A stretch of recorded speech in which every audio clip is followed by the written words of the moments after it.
আলোচিত শিশু আসিয়া ধর্ষণ ও হত্যা মামলায় হিটু শেখের মৃত্যুদণ্ড, বাকি ৩ আসামি খালাস। মাত্র ১৪ কার্যদিবসে মিলল রায়। অতি অল্প সময়ের মধ্যে আসামি হিটু শেখকে সর্বোচ্চ শাস্তি দেয়ায় ন্যায় বিচার প্রতিষ্ঠিত হয়েছে। আওয়ামী লীগের নির্দোষ সদস্য সমর্থকরা যোগ দিতে পারবে বিএনপিতে, বললেন আমির খসরু। গণতন্ত্র ফেরাতে নির্বাচনী একমাত্র পদ্ধতি, মন্তব্য মঈন খানের। আমরা বলেছি একটি মাত্র পদ্ধতি রয়েছে, সেই পদ্ধতির নাম হচ্ছে সুষ্ঠু নিরপেক্ষ নির্বাচন।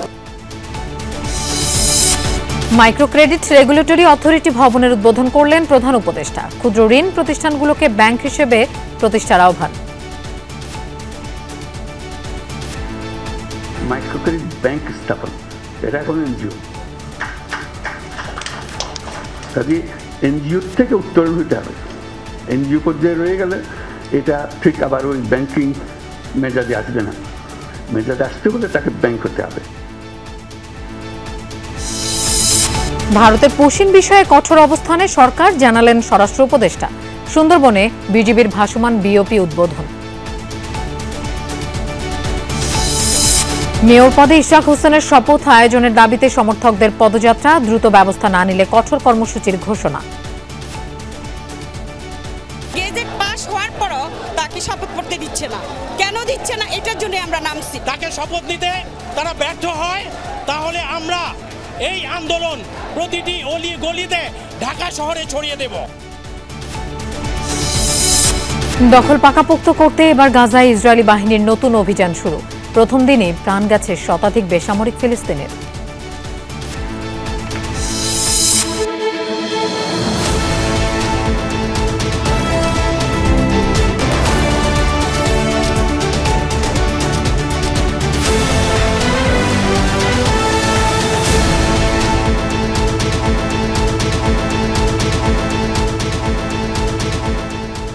শুভেচ্ছা, আমন্ত্রণ দুপুরে বাংলাদেশের আয়োজনে। আপনাদের সঙ্গে থাকছি আমি মৌসুমী আহমেদ লোপা। এতক্ষণ শিরোনাম দেখছিলেন। শিশু আসিয়ার মর্মান্তিক মৃত্যু কাঁদিয়েছিল গোটা দেশকে। আজ আসিয়ার ধর্ষণ ও হত্যা মামলার রায় ঘিরে তাই সবার চোখ ছিল মাগুরার দিকে। শুনানি শেষে মামলার প্রধান আসামি হিটু শেখকে মৃত্যুদণ্ড দেন আদালত। খালাস দেওয়া হয় বাকি ৩ আসামি, আসিয়ার বোনের স্বামী, তার ভাসুর ও শাশুড়িকে। মাত্র ১৪ কার্যদিবসে শেষ হলো শিশু আসিয়া ধর্ষণ ও হত্যা মামলার রায়। প্রধান আসামি হিটু শেখকে মৃত্যুদণ্ড দিয়েছেন আদালত। সকাল থেকেই চাঞ্চল্যকর এই মামলার রায় ঘিরে মাগুরা জেলা নারী ও শিশু নির্যাতন দমন ট্রাইব্যুনাল প্রাঙ্গণ ছিল সরগরম। ৯:৩০টার দিকে প্রিজন ভ্যানে করে আদালতে আনা হয় মামলার ৪ আসামি হিটু শেখ, সজীব শেখ, রাতুল শেখ ও জাহেদা বেগমকে। ঠিক ১ ঘন্টা পরপরই আসে দেশের ইতিহাসে দ্বিতীয় দ্রুততম রায়। রাষ্ট্রপক্ষ জানায় ১৬৪ ধারায় স্বীকারোক্তিমূলক জবানবন্দি, মেডিকেল এভিডেন্স ও সাক্ষীদের জবানবন্দিতে হিটু শেখের বিরুদ্ধে অপরাধ সন্দেহাতীতভাবে প্রমাণিত হয়েছে। তবে খালাস দেওয়া হয়েছে অন্য আসামি সজীব শেখ, রাতুল শেখ ও হিটু শেখের স্ত্রী জাহেদা বেগমকে। বিজ্ঞ বিচারিক আদালত জনগুরুত্বপূর্ণ হিসাবে বিবেচিত শিশু আসিয়া ধর্ষণ ও হত্যা মামলায় প্রধান আসামি হিটু শেখকে নারী ও শিশু নির্যাতন দমন আইন ২০০৯-এর ২ ধারায় দোষী সাব্যস্ত করে সর্বোচ্চ শাস্তি মৃত্যুদণ্ড প্রদান করেছেন। অপরাপর যারা আসামি, পরিবারের যারা সদস্য, তাদেরকে খালাস প্রদান করেছেন। যদিও আদালতের রায়ে অসন্তোষ প্রকাশ করেছেন আসিয়ার স্বজন প্রতিবেশীরা, বাকি ৩ আসামিকেও বিচারের আওতায় আনতে উচ্চ আদালতে আপিলের কথাও জানান তারা। এই জায়গা থেকে ওরা খালাস দিয়ে দিল। খালাসটা কি ঠিক হয়েছে? আগেও ঠিক হয়নি, পরেও ঠিক হয়নি। কারণ ও সজীব তো দোষী, ওরা তো সারিয়াই দোষী। কারণ ওরা তো হুমকিতে ওরা মুখ আটকায় রাখছে, মারিয়ে তো ওরা মুখ আটকায় রাখছে। এই মামলার রায় আমরা সঠিক বিচার পাই নাই। এখন হাইকোর্টের কাছে দাবি যে সজীব ও তাদের সহযোগিতা সবার জন্য দৃষ্টান্তমূলক শাস্তি হয়। আমরা এই প্রত্যাশা কামনা করি। আমরা রায়ের কপি পাওয়ার পরে পর্যালোচনা করে রাষ্ট্রপক্ষ থেকে খালাসকৃত আসামিদের বিরুদ্ধে পরবর্তী ব্যবস্থা গ্রহণ করব। গত ১৩ এপ্রিল আলোচিত এই মামলার অভিযোগপত্র দেয় পুলিশ। ২৩ এপ্রিল অভিযোগ গঠনের মধ্য দিয়ে শুরু হয় বিচার কার্যক্রম। সাক্ষ্য গ্রহণ শুরু হয় ২৭ এপ্রিল। রাহিম সারোয়ার, যমুনা নিউজ। দর্শক, আমাদের দুজন সহকর্মী সকাল থেকে রায় এবং এর প্রতিক্রিয়ার ব্যাপারে খোঁজ খবর রাখছেন। প্রথমে যাচ্ছি আমাদের সহকর্মী আলিমুজ্জামান উজ্জ্বলের কাছে। তিনি আছেন আদালত প্রাঙ্গণে। উজ্জ্বল, পূর্ণাঙ্গ রায় কখন পাওয়া যাবে? কোনো বিশেষ পর্যবেক্ষণ দিয়েছে কিনা বিচারক?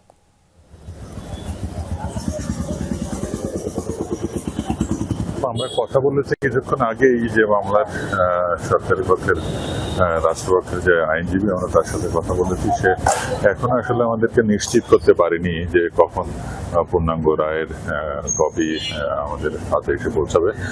আর একটি বিষয় জানিয়ে রাখি যে আজ সকাল 9:30টার দিকে কিন্তু আসিয়া ধর্ষণ হত্যা মামলার রায় হয়েছে মাগুরার শিশু নারী নির্যাতন দমন ট্রাইব্যুনাল আদালতের বিচারক এম জাহিদ হাসানের আদালতে। মামলার যে প্রধান আসামি হিটু শেখ, তাকে কিন্তু ফাঁসির রায় দেওয়া হয়েছে।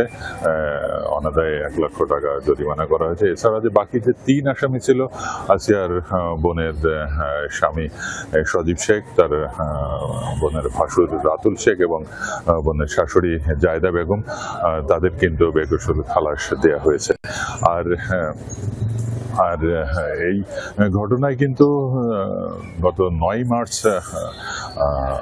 মামলার বাদী অর্থাৎ আয়শার মা, অর্থাৎ আসিয়ার মা আয়শা আক্তার বাদী হয়ে মাগুরা সদর থানায় মামলা দায়ের করেন। এরপর 15 March Magura chief judicial magistrate আদালতে মামলার প্রধান আসামি হিটু শেখ 164 ধারায় জবানবন্দি দেয়। তারপরেই কিন্তু মামলাটি দ্রুত নিষ্পত্তির দিকে যায়, অর্থাৎ মাত্র 14 কার্য দিবসে, অর্থাৎ শেষ গত 12 এবং 13ই মে যুক্তিতর্ক শেষে কিন্তু আদালত আজকে অর্থাৎ 17 মে আজ রায়ের ঘোষণা দেন। তো সকালেই কিন্তু রায় ঘোষণা করা হয়েছে। আমরা যতদূর মানে এখন পর্যন্ত আমরা যে মামলার রায় আমাদের হাতে এসে পৌঁছানি, আমরা আশা করছি যে পৌঁছালে আপডেট আপনার মাধ্যমে জানতে পারবো। ধন্যবাদ আমাদের সাথে যোগ দেওয়ার জন্য উজ্জ্বল। আমরা এবার সহকর্মী তাজনুর ইসলামের কাছে যেতে চাই। তিনি আসিয়ার বাড়িতে আছেন। তাজনুর, রায়ের পর স্বজনরা কি বলছেন? আসিয়ার গ্রামবাসীর প্রতিক্রিয়া কি?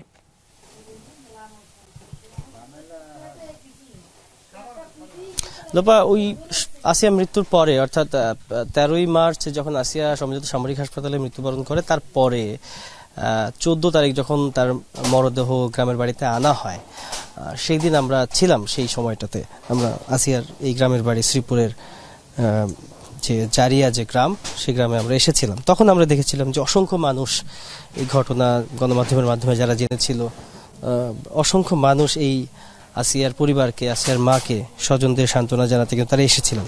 আজকের দিনটাও প্রায় কাছাকাছি, কেননা আমরা প্রায় 2 ঘন্টা ধরে এই বাড়িতে রয়েছি। আমরা দেখতে পাচ্ছি যে বিভিন্ন জায়গা থেকে এই যে বিচার হয়েছে শুনে বা বিচারের রায় প্রকাশ হয়েছে সেটি শুনে অনেকেই আসলে এই বাড়িতে আসছেন। বিশেষ করে আসিয়ার মা রয়েছেন। আমরা এসে আসিয়ার কয়েকজন মামাকে পেয়েছি, তারাও আসলে তার বোনকে মানসিকভাবে যেই বিষয়গুলো রয়েছে সমর্থন দিতে তারা এসেছেন এবং সেই বিষয়টি সম্পর্কে বলছিলেন যে যেই রায় হয়েছে অতি দ্রুত সময়ের মধ্যে সবার যেরকমটি প্রত্যাশা ছিল, সেই প্রত্যাশার অনেকখানি পূরণ হয়েছে, সেটি কিন্তু তারা তাদের কথার মধ্যে আমাদেরকে বলেছেন। তবে আমরা একজন মামার সঙ্গে একটুখানি কথা বলতে চাই। তিনি যেমনটি বলছিলেন যে আচ্ছা, এই যে আজকে যে রায় হলো, হিটু শেখকে ফাঁসি দেওয়া হয়েছে এবং 3 জনকে খালাস দেওয়া হলো, আপনি কোনোভাবে মনে করছেন কিনা যে এই ঘটনার পরে ওরা জেল থেকে বের হওয়ার পরে কোনো নিরাপত্তার শঙ্কা তৈরি হতে পারে কিনা? হিটু শেখের ফাঁসি হয়েছে, এটা খুশি হয়েছি। ওগের যে 3টি আসামি, এই 3টি আসামি যাবজ্জীবন জেল হলে পরে খুব সুন্দর কাজ হইতো। এরা তো আবার বেরোয়েছে যখন, তখন তো এগের লোকে হুমকি দিবে না, এগের ক্ষতি করা নেই, খুব চেষ্টা করবে না। আর কি বলবো? তো সেই ক্ষেত্রে আপনাদের কোনো প্রস্তুতি আছে কিনা? আপনারা আপনাদের বোনকে কি বলছেন? সাহস দিচ্ছেন কিনা? আমার বোন তো থাকতে খুব সতর্ক করবার, একজন ক্ষতি করতে পারে, চেষ্টা করবে না, তাহলে নিজে সতর্ক হয়ে থাকতে হবে। আপনারা নিশ্চয়ই তার পাশে আছেন।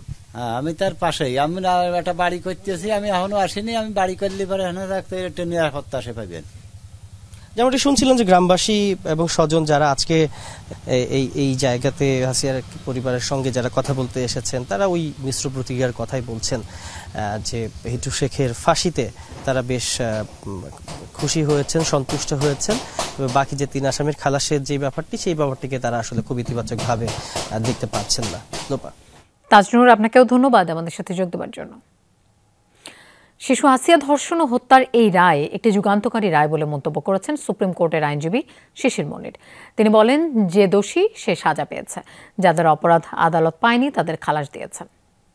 আমাদের নিম্ন আদালত অতি দ্রুত বিচার করেছেন, শাস্তি দিয়েছেন, তাকেই শাস্তি দিয়েছেন যার অপরাধ আছে। আমি আমাদের বিচার বিভাগকে ধন্যবাদ জানাচ্ছি এই অর্থে যে এইরকম একটি বিচার স্বল্প সময়ের মধ্যে করা সম্ভব হয়েছে। আরো যে সমস্ত চাঞ্চল্যকর মামলা আছে যেখানে অতি দ্রুত এভিডেন্স সংগ্রহ করা সম্ভব, ইনভেস্টিগেশন এজেন্সি দ্রুত এভিডেন্স সংগ্রহ করতে পারে, সেই সমস্ত জায়গায় অতি দ্রুত বিচার হওয়া উচিত। বিগত সময়ে আওয়ামী লীগকে ভোট দিলেও যারা বিএনপির কার্যক্রমে বাধা দেয়নি তারা চাইলে বিএনপির সদস্য হতে পারবে, এমনটাই বলেছেন দলটির স্থায়ী কমিটির সদস্য আমির খসরু মাহমুদ চৌধুরী। দুপুরে চট্টগ্রামের কাজীর দেউড়িতে দলীয় কার্যালয়ের সামনে বিভাগীয় পর্যায়ে সদস্য ফর্ম বিতরণ ও নবায়ন কার্যক্রমে অংশ নেন তিনি। এ সময় আমির খসরু বলেন, চাঁদাবাজ ও দুর্নীতিবাজদের এই কার্যক্রম থেকে দূরে রাখতে হবে। এছাড়া আওয়ামী লীগের চিহ্নিত দোসর যারা ছিল তারা বিএনপির সদস্য হতে পারবে না। অনুষ্ঠানে বিশেষ অতিথির বক্তব্যে দলের যুগ্ম মহাসচিব শহীদুল ইসলাম আইনি বলেন, বিএনপি অভিজ্ঞতা সম্পন্ন দল, কোনো ষড়যন্ত্রই দলটির অগ্রযাত্রায় বাধা হতে পারবে না। পরে প্রথম নবায়ন কার্যক্রম হিসেবে আমির খসরুর সদস্য নবায়ন করা হয়। মাসব্যাপী চলবে এই সদস্য সংগ্রহ ও নবায়ন কার্যক্রম। হয়তো আমাদেরকে সমর্থন করতেও পারে, আমরা জানি না সে কাকে ভোট দিচ্ছে, আমরা জানি না, কিন্তু সমাজের গ্রহণযোগ্য ব্যক্তি। বিএনপির নেতা কর্মীদেরকে হয়রানির শিকার করে নাই, পারলে ইনডাইরেক্টলি সহযোগিতাও করেছে বিভিন্ন ক্ষেত্রে, তাদের তো হতে কোনো বাধা নেই। গণতন্ত্র ফেরাতে নির্বাচনী একমাত্র পদ্ধতি বলে মন্তব্য করেছেন বিএনপির স্থায়ী কমিটির সদস্য ডক্টর আব্দুল মঈন খান। বাউল দলের প্রতিষ্ঠাবার্ষিকী উপলক্ষে জিয়াউর রহমানের সমাধিতে শ্রদ্ধা শেষে এই মন্তব্য করেন তিনি। আমরা বিএনপি আমরা দেশে গণতন্ত্র ফিরিয়ে আনতে চাই যত দ্রুত সম্ভব, এবং আমরা চাই সেটা করতে একটি মাত্র, আমরা বলেছি একটি মাত্র পদ্ধতি রয়েছে, সেই পদ্ধতির নাম হচ্ছে সুষ্ঠু নিরপেক্ষ নির্বাচন। খুলনায় বিএনপির তারুণ্য সমাবেশ আছে। এর মধ্যে নেতাকর্মীরা জড়ো হতে শুরু করেছেন। বিকেল 3টা থেকে নগরীর সার্কিট হাউস মাঠে শুরু হবে মূল অনুষ্ঠান। খুলনা ও বরিশাল বিভাগের যুবদল, স্বেচ্ছাসেবক দল ও ছাত্র দলের সমন্বয়ে সমাবেশ হচ্ছে। অংশ নিচ্ছেন 2 বিভাগের তৃণমূলের নেতাকর্মীরা। প্রধান অতিথি বিএনপির স্থায়ী কমিটির সদস্য সালাউদ্দিন আহমদ। আছেন কেন্দ্রীয় অনেক নেতা।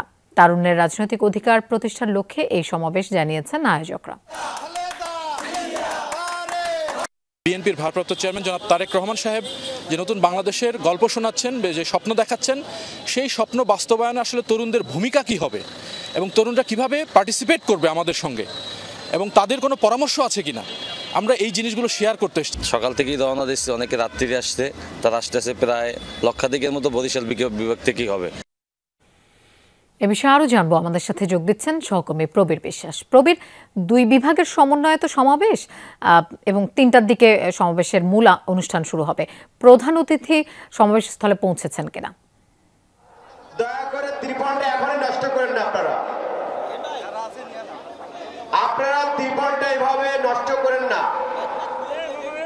এখানে নেতাকর্মীরা বইবে।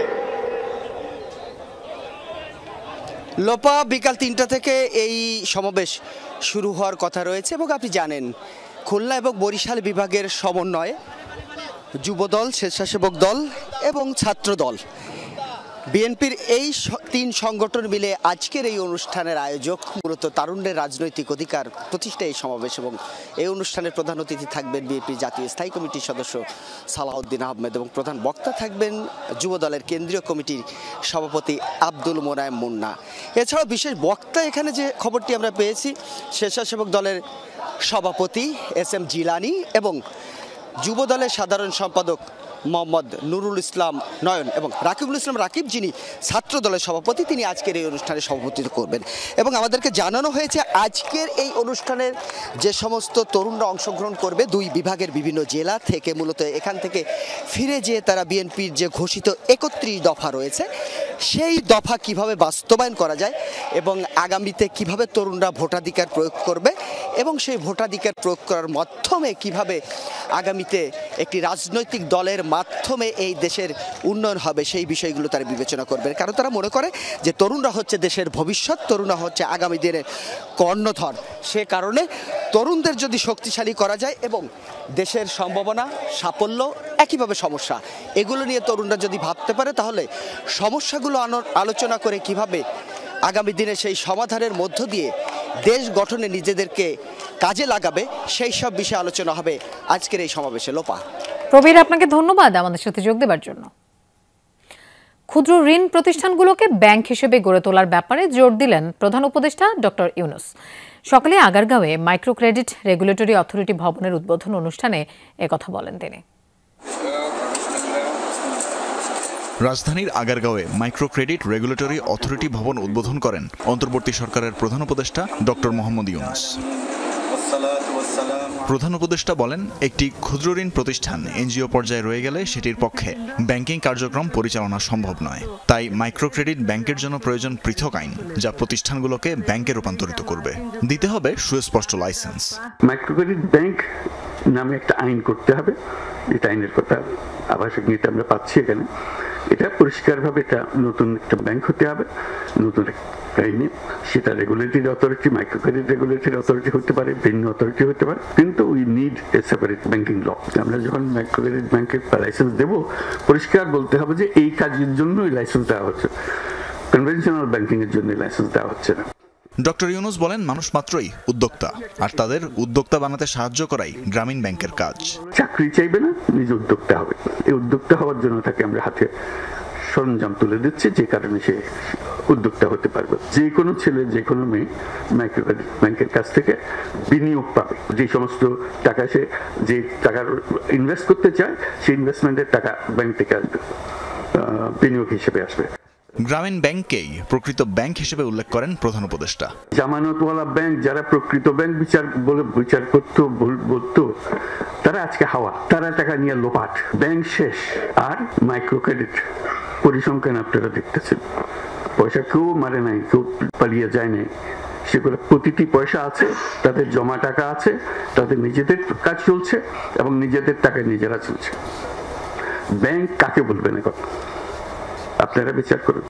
গ্রামীণ ব্যাংকের কার্যক্রমে আগামী দিনের ব্যাংকিং হবে বলেও মন্তব্য করেন অন্তর্বর্তী সরকার প্রধান। এখান থেকে আবার নতুন অধ্যায় সৃষ্টি হোক। তানভীর মৌসুম, যমুনা নিউজ, ঢাকা। স্বরাষ্ট্র উপদেষ্টা বলেছেন, ভারতের পুশিনের বিষয়ে কঠোর অবস্থানে সরকার, তবে এসব উস্কানিমূলক নয় বলে মনে করেন তিনি। সকালে সুন্দরবনে বিজিবির ভাসমান বিওপি উদ্বোধন শেষে এসব কথা বলেন উপদেষ্টা।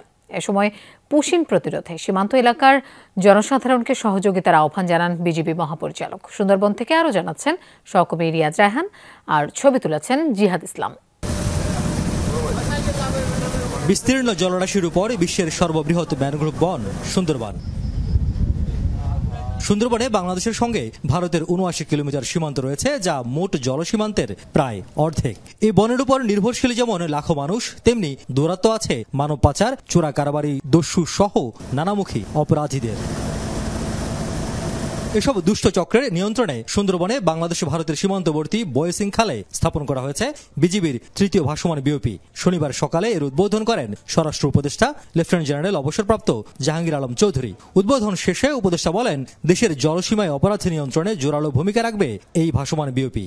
সুন্দরবনে বিস্তীর্ণ জলাভূমি ও নদীঘেরা সীমান্ত এলাকাগুলোতে স্থলপথে নিয়মিত টহল ও নিরাপত্তা বজায় রাখা কঠিন। এই ভাসমান বিওপি চোরাচালান, মানব পাচার, বনজ সম্পদ লুণ্ঠন এবং সীমান্ত অপরাধ প্রতিরোধে বিজিবিকে তাৎক্ষণিক এবং কার্যকর প্রতিক্রিয়া নিশ্চিত করতে সহায়তা করবে।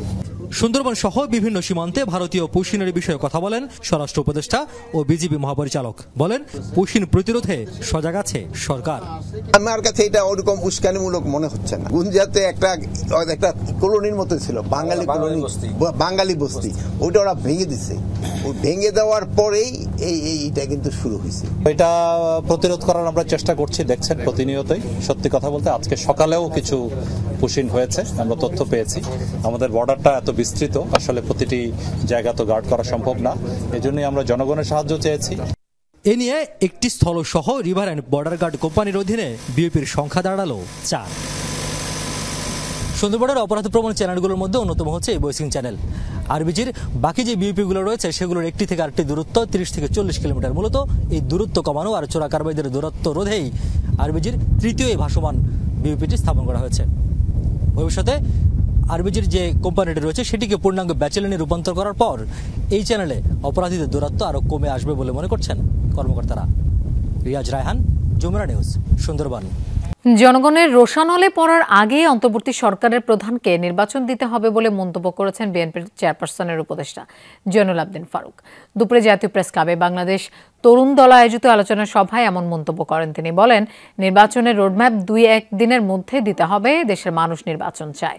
প্রধান উপদেষ্টার কাছে দেশের মানুষের আশা ভরসা অনেক, কিন্তু এখন নির্বাচন দিতে একটু পিছু পা হচ্ছে সরকার। 1991 সালে বিচারপতি শাহাবুদ্দিন আহমদের মতো নির্বাচন দিতে হবে বলে দাবি তার। আমরা দেখেছি রক্তাক্ত অবস্থায় তরুণ দলের সভাপতি উপস্থিত। জনগণের রোষানলে পড়ার আগেই একটি সুষ্ঠু নির্বাচনের ব্যবস্থা করুন। আজ হোক, কাল হোক, পরশু হোক, 2 দিন পরে হোক, একটা ম্যাপ আমাদেরকে জানায় দেন। বাংলাদেশের মানুষ চায় আগে একটি সংসদ হোক, এমন একটি জনপ্রিয় দল ক্ষমতায় বসুক সারা পুরা দমে বাংলাদেশের হাসিনার সংস্কার না করে বাংলাদেশের মানুষের সংস্কার করতে পারে। বিএনপি নেতা ইশরাক হোসেনকে মেয়র পদে শপথ পড়ানো হচ্ছে না, এজন্য সচিবালয় অভিমুখে লং মার্চ করেছেন নেতাকর্মী সহ তার সমর্থকরা। ইশরাককে দ্রুত মেয়র পদে বসানোর দাবি জানিয়েছেন তারা। সকালে ঘণ্টাখানেক নগর ভবনের সামনে রাস্তা অবরোধের পর লং মার্চ নিয়ে সচিবালয় এলাকা প্রদক্ষিণ করে আন্দোলনকারীরা। গেল কয়েকদিনের মতো শনিবার সকালেও গুলিস্তানের নগর ভবনের সামনে অবরোধে বসে ঢাকা দক্ষিণ এলাকার বিএনপি ও এর অঙ্গ সংগঠনের নেতাকর্মী সমর্থকরা। নির্বাচনের ট্রাইব্যুনালের আদেশ অনুসারে বিএনপি নেতা ইশরাক হোসেনকে ঢাকা দক্ষিণ সিটি কর্পোরেশনের মেয়র পদে শপথের ব্যবস্থা করার দাবি জানান আন্দোলনকারীরা। সকাল 10টা থেকে ঘণ্টাখানেক বঙ্গবাজার থেকে গুলিস্তানের সড়কটি অবরোধ করে রাখেন তারা। এ সময় দ্রুত সরকারের পক্ষ থেকে পদক্ষেপের দাবিতে স্লোগান দেওয়া হয়। যতদিন পর্যন্ত মেয়র ইশরাকের হাতে ক্ষমতা বুঝিয়ে না দেওয়া হবে এবং তাকে শপথ গ্রহণ না করা হবে, ততদিন আমরা ঢাকাবাসী মেয়র ইশরাকের পক্ষে রাজপথে আছি। গেজেট পাস হওয়ার পরও তাকে শপথ করতে দিচ্ছে না। কেন দিচ্ছে না, এটার জন্য আমরা নামছি। যদি গড়িমসি করে তাকে শপথ নিতে তারা ব্যর্থ হয়, তাহলে আমরা এই আন্দোলন প্রতিটি অলি গলিতে ঢাকা শহরে ছড়িয়ে দেব। এরপর শুরু হয় সচিবালয় অভিমুখে লং মার্চ। তবে পুলিশের পরামর্শে সেদিকে না গিয়ে 0 পয়েন্ট থেকে পল্টন মোড় হয়ে প্রেস ক্লাবে যান আন্দোলনকারীরা। প্রতীকী লং মার্চ নিয়ে ফের নগর ভবনের সামনে যান ইশরাকের কর্মীরা। এ সময় মিছিল থেকে আইন উপদেষ্টা ও স্থানীয় সরকার উপদেষ্টার বিরুদ্ধে স্লোগান দেন বিএনপি নেতাকর্মীরা। তার জনপ্রিয়তাকে হিংসা করে কিছু দুষ্কৃতিকারীরা তাকে শপথ নিতে নানা তালবাহানা করছে। আসিফ নজরুল তো চিফ এবং অন্যান্য যারা আছে তাদেরকে আমরা সাবধান করে দিয়ে বলতে চাই যে উপদেষ্টা যা করতেছে এটা ঠিক নয়। ষড়যন্ত্রের কারণেই ইন্ধনেই আজকে ইশরাককে তার পথ বুঝিয়ে দেওয়া হচ্ছে না, তার শপথ করানো হচ্ছে না। লং মার্চ উপলক্ষে সচিবালয়ের আশপাশে ব্যাপক পুলিশ মোতায়েন করা হয়, ব্যারিকেড দেওয়া হয় সব সড়কে। যতদিন না ইশরাককে মেয়র পদে বসানো না হবে ততদিন রোজ সকালে নগর ভবনের সামনে অবরোধ করা হবে বলে জানান আন্দোলনকারীরা। মনিরুল ইসলাম, যমুনা নিউজ, ঢাকা। কর্মকর্তা কর্মচারীদের কলমবিরতি কর্মসূচিতে আজ শনিবার আজ 11 শ্রেণীর ছাত্র ফারহান ফায়াজের নামে ধানমন্ডির 27 নম্বরের সড়কের নামকরণ করা হয়েছে। দুঃখিত দর্শক,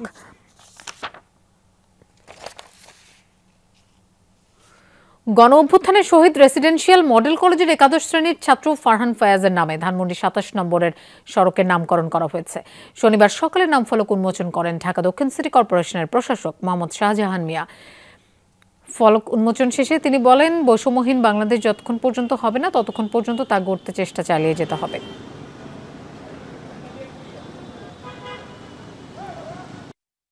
আমরা মনে করি যে ফারহান ফায়াজের স্বপ্ন যতক্ষণে বাস্তবায়ন না করা হবে, না প্রতিষ্ঠিত না হবে, ততক্ষণ পর্যন্ত আমাদের প্রচেষ্টা চালিয়ে যেতে হবে এবং আমরা সদা তৎপর থাকব। আমি চাইব যারা এই আন্দোলনে এই দেশটাকে বৈষম্য বা ফেসিবাদ মুক্ত করেছে তাদের সবাইকে যেন পর্যায়ক্রমিকভাবে স্মরণীয় করে রাখা হয়। কর্মকর্তা কর্মচারীদের কলম বিরতি কর্মসূচিতে আজ শনিবার তৃতীয় দিন আমদানি বাণিজ্য সহ রাজস্ব খাতের কর্মকাণ্ড স্থবির হয়ে পড়েছে। ঢাকা, চট্টগ্রাম ও বেনাপোল সহ দেশের প্রায় সব কাস্টম হাউসের পাশাপাশি শুল্ক কর কার্যালয়েও কাজ হচ্ছে না। ফলে আমদানি সংক্রান্ত ব্যবসা বাণিজ্যে ভোগান্তি বেড়েছে। জাতীয় রাজস্ব বোর্ড এনবিআর বিলুপ্তির অধ্যাদেশ জারির প্রতিবাদে ক্যাডার ও নন ক্যাডার কর্মকর্তাদের সমন্বয়ে গঠিত এনবিআর সংস্কার ঐক্য পরিষদের ব্যানারে রাজস্ব খাতে কলম বিরতি কর্মসূচি চলছে। তৃতীয় দিনে সকাল 10টা থেকে বেলা 3টা পর্যন্ত কলম বিরতি পালন করা হচ্ছে। ঈদের ছুটি সমন্বয় করার জন্য সরকারি নির্দেশে শনিবার সব অফিস খোলা আছে। সেজন্য রাজস্ব কর্মকর্তা কর্মচারীরা আজ কলম বিরতি পালন করছেন। খুলনার ডুমুরিয়ায় সিএনজি ও লরি সংঘর্ষে 3 আরোহী নিহত হয়েছেন, আহত 4 জন। সকালে খুলনা সাতক্ষীরা মহাসড়কের গোলনা এলাকায় ঘটে এই দুর্ঘটনা। প্রত্যক্ষদর্শীরা জানান, কয়রা থেকে ছেড়ে আসা সিএনজির সাথে তেলবাহী লরির মুখোমুখি সংঘর্ষ হয়। এতে ঘটনাস্থলেই 3 জন মারা যায়। তারা সিএনজির আরোহী। নিহতের পরিচয় এখনো জানা যায়নি। আহতদের স্থানীয় হাসপাতালে ভর্তি করা হয়েছে। পলাতক লরি চালক ও হেলপার। দীর্ঘদিন ধরে মেরামত নেই, তার উপর গেল বছরের বন্যায় বেহাল মৌলভীবাজারের কমলগঞ্জ আদমপুর সড়ক। জায়গায় জায়গায় খানাখন্দে ভরপুর এই সড়কে প্রতিদিন ঝুঁকি নিয়ে চলাচল করেন যাত্রী চালকরা। ক্ষতির মুখে কমিউনিটি বেসড ট্যুরিজম ও স্থানীয় কৃষকরাও। ভাঙাচুরা রাস্তার পাশে সাইনবোর্ড, ধীরে গাড়ি চালানোর এই আবেদন মৌলভীবাজার শ্রীপুর গ্রামের বাসিন্দা মুত্তালিব বক্তের। বছর দেড়েক আগে এই সড়কেই ঝরেছে সহোদরের প্রাণ। আর কোনো মায়ের বুক যেন এভাবে খালি না হয়, তাই এই সতর্কবার্তা। যে রাস্তার কারণে আমার মামু একজন মারা গেছেন শ্রীপুর সামনে, আমরা ইসলামপুর বাড়ি। আর আমিও এই রাস্তার কারণে অ্যাক্সিডেন্ট করিয়া 3 মাস আসলাম বিছনাথ। কমলগঞ্জ আদমপুর সড়ক আগে থেকেই ছিল বেহাল।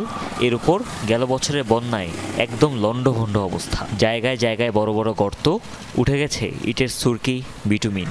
অথচ সড়কটি আদমপুর ও ইসলামপুরের লক্ষাধিক মানুষের সদর, শ্রীমঙ্গল ও কুলাউড়া যাওয়ার অন্যতম মাধ্যম। ভোগান্তির পাশাপাশি দুর্ঘটনায় পড়তে হয় তাদের। দীর্ঘদিন থেকে গাড়ি চালানো যান না, গাড়ির এক্সেল ভাঙের দুর্ঘটনা ঘটে। রুগী নিয়ে যাইতে অনেক কষ্ট হয়, রুগী নিয়ে যাওয়ার পথে আমরা যাইতে পারি না। অনেক মানুষ মারা গেছে সিএনজি অ্যাক্সিডেন্ট করিয়া, এক্সেল ভাঙিয়া রিয়া। কমিউনিটি বেসড ট্যুরিজম আর জেলার অন্যতম কৃষি হাব হিসেবে পরিচিত এই এলাকা জীর্ণ এই রাস্তার কারণে ক্ষতির মুখে প্রান্তিক কৃষক ও পর্যটন সংশ্লিষ্টরাও। তবু যেন সড়ক সংস্কারে নেই তেমন গরজ। মালামাল মনে করো দাম বেশি লাগে, আমাদের অতিরিক্ত খরচ দিতে হয়, তাহলে গিয়ে জিনিসপত্রের দাম বৃদ্ধি পায়। বর্ষার সিজনে এই রাস্তার অবস্থা আরও খারাপ হয়ে যাবে। আমরা মনে করি দ্রুত এই রাস্তার সংস্কার করে মানুষজনের সুবিধা লাঘব করা প্রয়োজন। এই রাস্তাটি মেরামতে উদ্যোগের কথা জানালেও তেমন কোনো আশার বাণী শোনাতে পারলেন না এই কর্মকর্তাও। পুরো রাস্তা মেরামতের জন্য আমরা এস্টিমেট তৈরি করছি এবং ঢাকাতে হেডকোয়ার্টারে আমাদের প্রেরণ করা হয়েছে। যদি অনুমোদন পেলে আমরা খুব দ্রুত এটা মেরামত কাজ করে দেব। কমলগঞ্জ আদমপুর সড়কটির দৈর্ঘ্য 8.5 কিলোমিটার। সড়ক সংস্কারের প্রস্তাবনায় প্রতি কিলোমিটার ব্যয় ধরা হয়েছে 1 কোটি টাকা করে। হুমায়ুন রশিদ, যমুনা নিউজ। মেহেরপুরের মুজিবনগরে আওয়ামী লীগ আমলের গত অর্থবছরে দুর্যোগ ব্যবস্থাপনা ত্রাণ মন্ত্রণালয়ের মানবিক সহায়তা কর্মসূচির বরাদ্দ চাল নিয়ে 9/6 অভিযোগ উঠেছে। স্কুল, মাদ্রাসা, ধর্মীয় উপাসনালয় সহ বিভিন্ন প্রতিষ্ঠানে কিছু টাকা দিয়ে আত্মসাৎ করা হয়েছে বরাদ্দের বড় অংশ। অভিযোগের তীর তৎকালীন পিআইওর বিরুদ্ধে। এ নিয়ে তদন্ত চলছে। মেহেরপুরের মুজিবনগর উপজেলার বাগোয়ান আমিমিয়া হাফিজিয়া মাদ্রাসা দুর্যোগ ব্যবস্থাপনা ও ত্রাণ মন্ত্রণালয়ের মানবিক সহায়তা কর্মসূচির আওতায় গত বছরের জুনে এই শিক্ষা প্রতিষ্ঠানের নামে বরাদ্দ দেওয়া হয় 5 টন চাল। বরাদ্দের খাদ্যশস্য উত্তোলন করা হলেও মাদ্রাসা কর্তৃপক্ষ বলছে কোনো সহায়তাই পায়নি তারা। দরখাস্তও করেনি মাদ্রাসার পক্ষ থেকে, তা দিয়েছে অবশ্য তুলে নিয়েছে, যেহেতু আমাদের নাম ভাঙি তুলে নিয়েছে, এরামই তো হয়েছে। বরাদ্দ তালিকায় যে ইউপি সদস্যের নাম আছে তারও দাবি তিনিও কিছুই জানতেন না। দুষলেন তৎকালীন উপজেলা প্রকল্প বাস্তবায়ন কর্মকর্তাকে। ওই পিআই অফিসার মাশরুফ আলম আমার ওই টিআর কাবিকার কাগজে সই করতে যাই, ওর ভিতরে ওই কাগজে সই করে নিচ্ছে। আমাকে সে 1 টাকাও দেয়নি এই প্রতিষ্ঠানের নামে, আমি পরে এটা জানতে পারি। একই উপজেলার কেদারগঞ্জ বাজার এলাকার দারুল উলুম মাদানিয়া কওমি মাদ্রাসা ও লিল্লা বোর্ডিংয়ের নামে 2023 সালে বরাদ্দ আসে 5 টন চাল। তবে মাদ্রাসা কর্তৃপক্ষের দাবি তাদের দেয়া হয় মাত্র 42,500 টাকা। বল্লভপুর মিশন মাধ্যমিক বিদ্যালয় কর্তৃপক্ষও বলছে তারা পেয়েছেন 40,000 টাকা, যদিও বরাদ্দ ছিল 5 মেট্রিক টন চাল।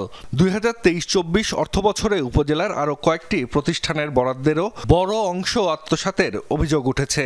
প্রতিষ্ঠান সংশ্লিষ্ট দাবি পিআইও অফিসে ডেকে তাদের টাকা দেয়া হয়েছে। সরকারি কি বরাদ্দ এসেছে জানানো হয়নি সেটিও। আমাদেরকে বলছে যে উপজেলা থেকে টাকা দেওয়া হবে, সেই হিসাবে গিয়েছি, যাওয়ার পরে আমাদেরকে 42,500 টাকা দিয়েছে। 5 টনের জায়গায় যদি আমাকে 4 টনও দিত তবু তো আমার স্কুলের অনেক কাজ হতো, কিন্তু আমাকে তো দেওয়া হয়নি, আমি জানিনি সম্পর্কে। আমার হাতে 40,000 টাকা দিয়েছে, আমি কোনো কাগজে সই করিনি। স্থানীয় আরেক জনপ্রতিনিধিও বরাদ্দ 9/6 জন্য দায়ী করলেন তৎকালীন পিআইও মাশরুবা আলমকেই। আমাকেও যখন ডেকে দিলেন তখন একটা কাগজে লিখে দিচ্ছেন, এবং আমি পরবর্তীতে যখন জিজ্ঞাসা করি এদের যে তোমাদের কত কি দিল, বলো আমাদের 40,000 টাকা করে দিচ্ছে। চাউল এগুলো বিষয় নিয়ে কোনো রকম ওখানে কোনো আলোচনাও হয়নি, কিছুই না।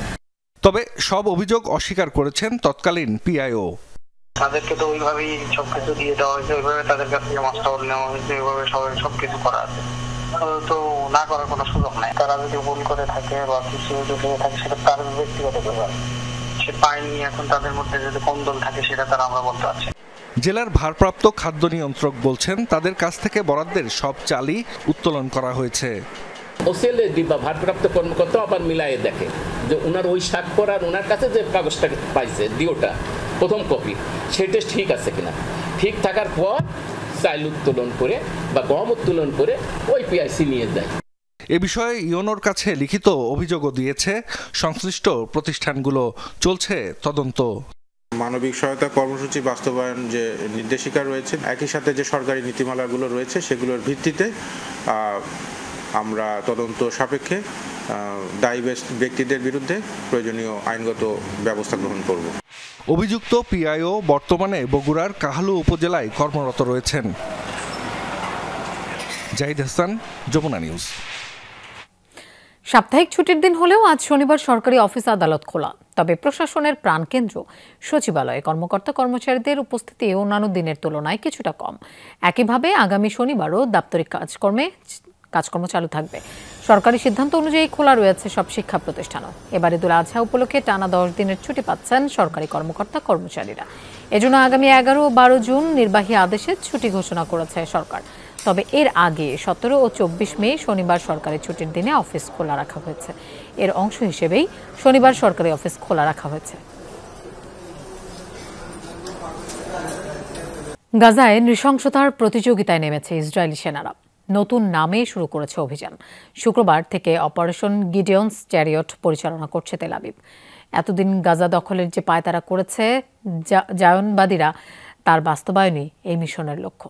যদিও হামাস নির্মূল ও জিম্মি উদ্ধারের অজুহাত দেখাচ্ছে নেতানিয়াহু প্রশাসন, অভিযানের প্রথম দিনেই প্রাণ গেছে শতাধিক বেসামরিক ফিলিস্তিনের। ট্যাঙ্ক বহর নিয়ে জাবালিয়ার পথে পথে ইসরায়েলি বাহিনী আরও বর্বর, আরও উদ্ধত। নতুন নতুন এলাকা টার্গেট করে চলছে পদাতিক সেনাদের অভিযান। একই সাথে চলছে বিমান হামলা। নৃশংসতার সব সীমা লঙ্ঘন করেও থামার লক্ষ্য নেই ইসরায়েলের, বরং বর্বরতার নতুন ধাপ শুরু করেছে অপারেশন গিডিয়ন্স চ্যারিয়ট নামে। নামানো হয়েছে হাজার হাজার রিজার্ভ সেনা। গত 4 মে নতুন এই অভিযানের পরিকল্পনায় অনুমোদন দিয়েছিল ইসরায়েলের মন্ত্রিসভা। প্রাচীন ইহুদি যোদ্ধা গিডিয়নের নাম অনুসারে রাখা হয় মিশনের নাম। শুক্রবার থেকে শুরু হওয়া এই দখলে অভিযান বাস্তবায়ন হবে 3 ধাপে। প্রথম ধাপে পপুলেশন মোবিলাইজেশন। সে লক্ষ্যে উত্তর গাজায় সমান তালে চলছে উচ্ছেদ কার্যক্রম। সংঘাত কবলিত এলাকা ঘোষণা করে খালি করে ফেলার নির্দেশনা দেয়া হচ্ছে বাসিন্দাদের। হামাসের আস্তানা ধ্বংসের অজুহাতে টার্গেট করা হচ্ছে জনবহুল এলাকাগুলো। শুক্রবার হামাসের 1.5 শতাধিক ঘাঁটিতে হামলার কথা জানিয়েছে আইডিএফ। প্রতি 4 মিনিটে একটি বোমা পড়েছে বেইত লাহিয়া, জাবালিয়ার হাসপাতাল সহ আশ্রয় শিবিরগুলোয়। ডোনাল্ড ট্রাম্পের মধ্যপ্রাচ্য সফর শেষ হতে না হতেই চূড়ান্ত উন্মত্ততা দেখাচ্ছে ইসরায়েলি বাহিনী। দেশে ফিরেই গাজায় দখলদারিত্বের আকাঙ্ক্ষা পুনর্ব্যক্ত করলেন মার্কিন প্রেসিডেন্টও।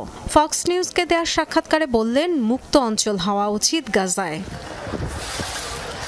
একই দিন বেশ কয়েকজন উচ্চপদস্থ মার্কিন কর্মকর্তার সূত্রে দেশটির গণমাধ্যম এনবিসি নিউজ জানিয়েছে, গাজা থেকে 10 লাখ ফিলিস্তিনিকে লিবিয়ায় সরিয়ে নেয়ার পরিকল্পনা করেছে ওয়াশিংটন। ডরথি তাস্ট্রিন, যমুনা নিউজ। স্লোভানিয়ায় চুরি হয়েছে মার্কিন ফার্স্ট লেডি মেলানিয়া ট্রাম্পের ভাস্কর্য। স্লোভানিয়া থেকে অন্তত 60 মাইল পূর্বে মেলানিয়া ট্রাম্পের জন্মস্থান সেভনিকায় নির্মিত হয় ভাস্কর্যটি। এর আগে 2020 সালে ওই একই স্থানে বসানো হয়েছিল ফার্স্ট লেডির আদলে গড়া একটি কাঠের ভাস্কর্য, যা অগ্নিকাণ্ডে ক্ষতিগ্রস্ত হওয়ার পর ব্রোঞ্জের ভাস্কর্যটি প্রতিস্থাপন করা হয়। গেল মঙ্গলবার গোড়ালির অংশ থেকে কেটে নিয়ে যাওয়া হয়েছে মূর্তিটি, জানান নির্মাতা শিল্পী ব্র্যাড ডাউনি। কাঠের ভাস্কর্যটি ধ্বংস হওয়ার পর নিজ উদ্যোগে ব্রোঞ্জের মেলানিয়া মূর্তিটি তৈরি করেন তিনি। এ ঘটনার সমাধানে জোর তদন্ত চালাচ্ছে পুলিশ। দর্শক, এই ছিল দুপুরে বাংলাদেশের আয়োজন। আর এতক্ষণ সাথে থাকার জন্য ধন্যবাদ সবাইকে।